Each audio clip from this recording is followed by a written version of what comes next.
Welcome everyone to Agape Vessels for Christ. I'm here in Eldoret, Kenya.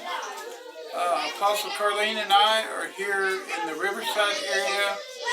We just finished 3 days of crusade and conferences at the Agape Vessels for Christ Church.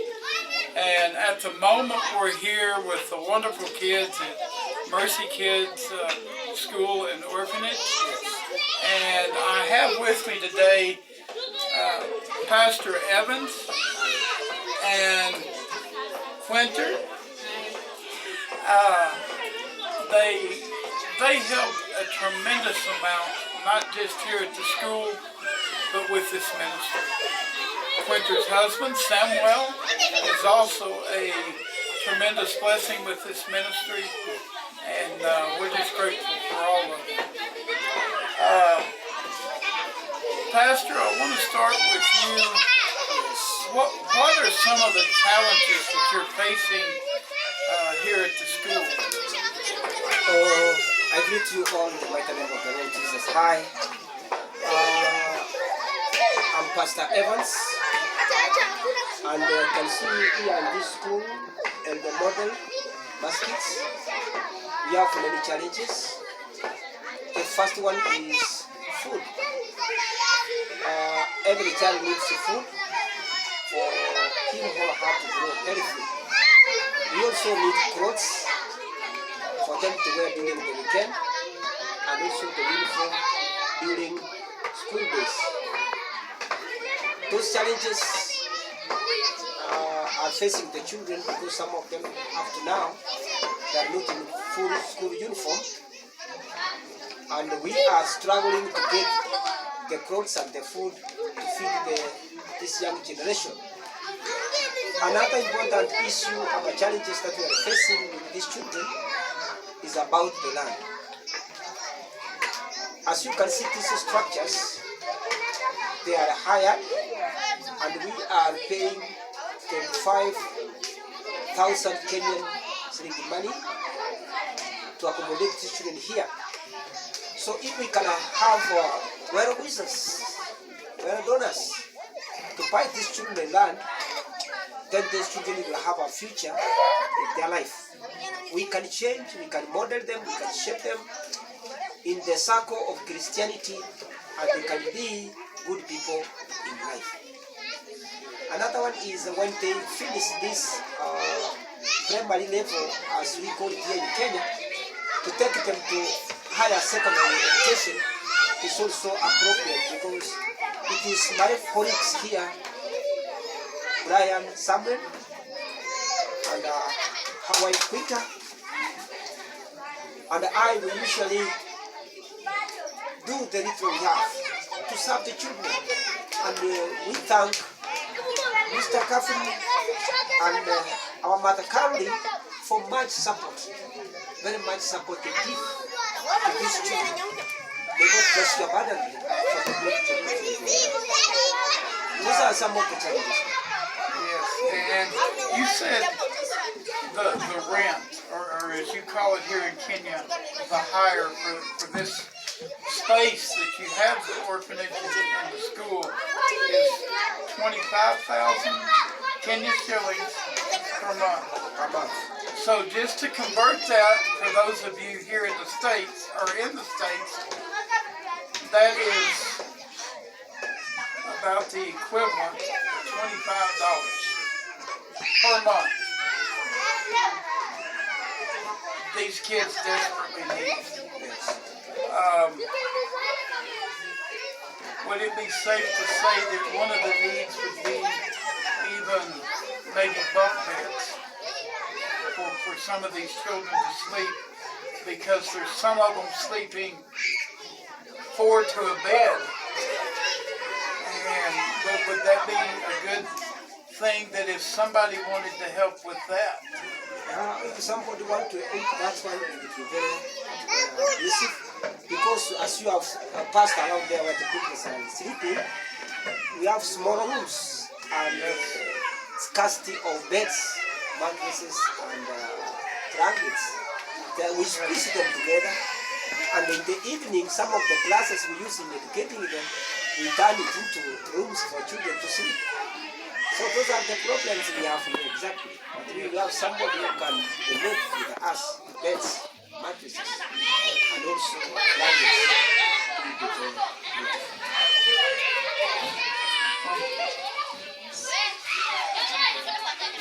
With the girls, what are some of the challenges with some of these girls as they grow from childhood into young womanhood? What are some of the needs that could be used? What are some items that they could use? I greet you in Jesus' name. I'm Madam Quinter. First of all, I would like to thank Dad and Mom Cavin. Secondly, I would like to thank our coordinator, Mr. Brian, and Pastor Mokaya for your support and prayers.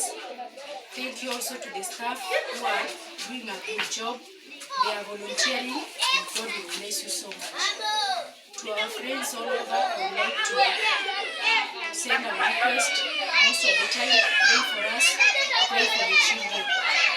On my department, I deal with the girls mostly, and in most cases, we have a lot of problems with the girls. And Mom has been standing with us so much. He has blessed us with sanitary towels, and we say thank you so much, Mom, and may God bless you so much. Then we have a problem with the higher education for the girls. Most of the girls are being lured to early marriages due to lack of money to sponsor them to higher education. So if God may touch you in a way so that you may stand with the girls are the mirror for the society. So if we educate the girls, God is going to bless us in a different way. And it's my prayer that you may be touched and touch the girls. If we educate the girls, we educate the whole society. So I pray that God will touch you in a way that you may touch these girls. They go to higher levels. They are not, when they don't get education, they are lured into early marriages. And it is caused by lack of education. That is maybe lack of those sanitary towels. Then they need much concentration. So it's my prayer that God is going to touch you so that you touch them. And God is going to bless you abundantly. Thank you so much. Now, also, Mom and I noticed when we drove through the village, as we were headed to church, there are many children here, but there are probably, would it be safe to say that there's 5 times this number of children that can't even afford school? So they just roam the streets. And that's kind of hard for people in America to understand because we have a free public school system. But here in Kenya and in Africa, the school it costs. It's not free. And so there are many families that need help to get their children educated so that they can go on and follow their dreams. Dreams are important.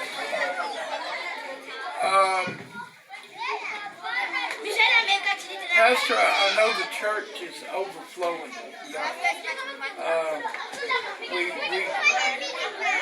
I'm going to ask that there's support to, I know you mentioned land for the school and the orphanage. Yes. But maybe if we had a big enough space land, we could also put the church on there as well. What are some of the needs for the church? The most important, as you have said, is that the church is performing, and exactly that is expanding the church now on that land. Similarly, when we are doing our evangelism, we need purpose. Yeah. When you get somebody, you need to bless him with a pipe or half for him to drink, of which we don't have. As a church right now, we don't have pipes. So we are requesting men of God, people of God, to support us by the God. And that is the best way we can do it. Yes. So if I give him the word, I also bless him with it. So I planted a seed in that. Yeah. Now, there has been a testimony shared with me that 2 years ago when we were here, there was a young lady, I'm not going to mention her name, but out of respect for her, but there's a young lady here, at that time she was Muslim, but now through the support, love, the prayers, and the sponsorship of a Christian American family, she has left the Muslim faith, but it's reached beyond her, because now her dad, I believe, is even acknowledging that accepting Christ is the best thing anyone could do. That, to me, that speaks volumes.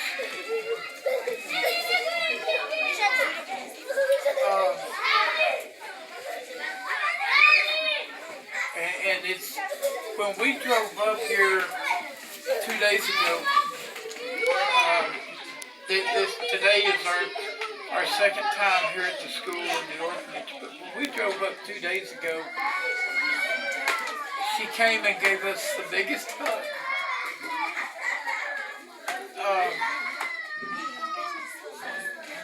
Today, we were told she wasn't feeling well.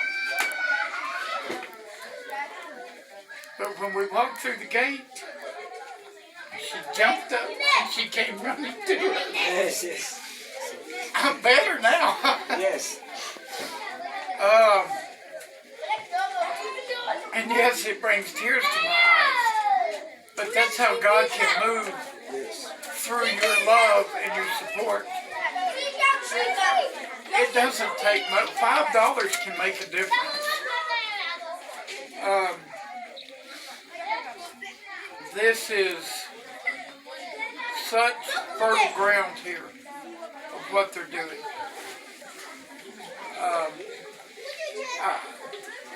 Like I've said, I thank God for Pastor. Because Pastor was rebuked. Mom and I, Carlene and I, we don't have a lot of money. But what we lack in money, we have in faith. We have in our faith in God. And 2 years ago, there was a pastor that rebuked you for wanting to start a church under Vessels for Christ. Is that correct? Yeah, it is true. He told you that it would never go, that it would never work. Yeah. Can you share with us a little bit about that, Pastor? I think it's a very sad story, but it makes me have more faith. Because when Cavin and Mother Cavin visited here the first time, I never met them. I didn't even know them, but I knew them through my friend Brian, our colleague. So when we sat together at the table, I looked directly to Dad and I asked him one thing, to just give me a church here in Kenya. When that pastor had me asking for the church, he rebuked me and said that these people are the poor and you are asking them for a church. He even went further and stopped me from having fellowship in that church. And I just stayed inside here with the children. I opened the room here next to worship God until God talked to our dad here, and they sent all the papers to our brother Samuel. And now we planted a church that they have come to administer, and you have seen great things happening to them. You can even testify that you prayed for a child who was not walking, and today he is walking. Those are the greater things that God is doing here in the vessel for Christ. Yes. And if you could not plant that church, then who will have built that church? You see how God is working. We thank God for what you have done today. You have seen many testimonies. I think you have the photos, you can show them. They can see the way the child is walking. You can see the way women are being delivered there. And even the pastor from Kakamega, the prophet in which he has gone home feeling very happy. And this is exactly what the church is doing here that you planted. Thank you for our mother church in America. We love you. May God bless you. And for a church that we were told would never be anything, it is overflowing. For 3 days, even in rain, we had not only standing room only in the church, but there were just as many people outside to hear the Word of God. They came physically home. And for that faithfulness, they were even fed a hot meal because I believe there were many of them that might not have had anything to eat those days. Yes.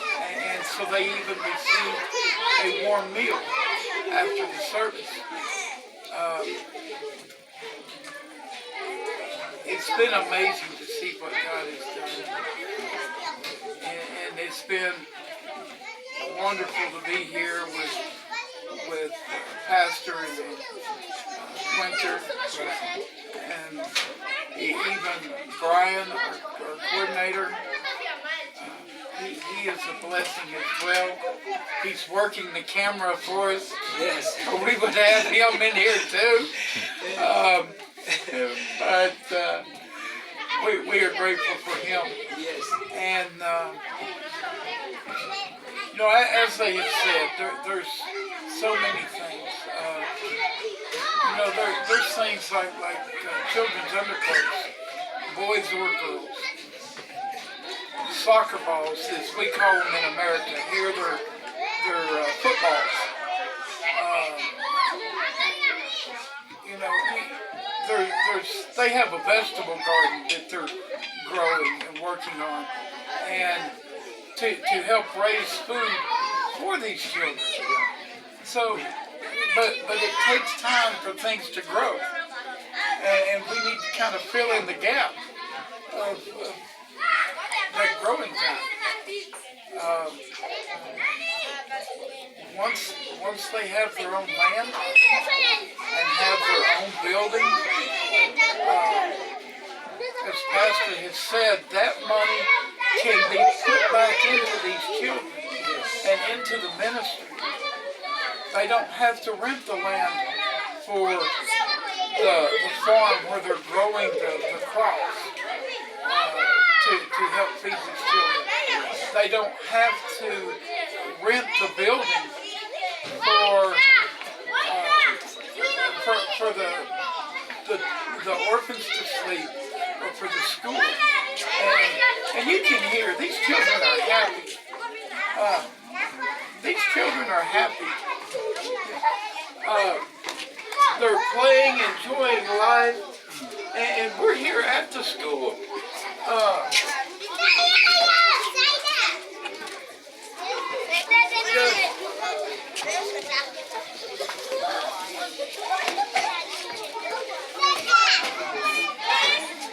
We're here at the school filming this episode.